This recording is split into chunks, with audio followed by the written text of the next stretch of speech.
అనకాపల్లి జిల్లా గొలుగొండ మండలం కృష్ణదేవపేటలో ఉన్న అల్లూరి పార్క్ను మరింత అభివృద్ధి చేయడానికి చర్యలు తీసుకుంటున్నామని సభాపతి అయ్యన్న పాత్రుడు అన్నారు.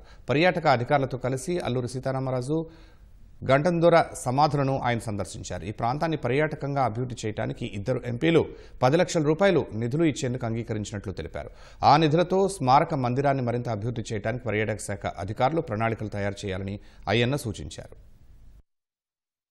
మళ్ళీ పూర్వ వైభవం తీసి రావాలంటే, ఎక్కువ మంది టూరిస్టులు రావాలంటే, అల్లూరి సీతారామరాజు అభిమానులు నాయకులు రావాలంటే దీని ఒక మంచి టూరిజం స్పాట్ గా డెవలప్ చేయాలన్నది నా ఉద్దేశం. అందుకే మొన్న టూరిజం మినిస్టర్ గారితో మాట్లాడితే అతను కూడా సంపూర్ణ సహకారం ఇస్తామని చెప్పి మాట ఇచ్చారు. రాష్ట్రంలో ఉన్న ఎంపీలు చాలా మంది 10 మంది వరకు నాకు స్నేహితులు ఉన్నారు, బాగా ఫ్రెండ్స్ 10 మంది దాకా ఉన్నారు. వాళ్ళందరితో మాట్లాడాను నేను.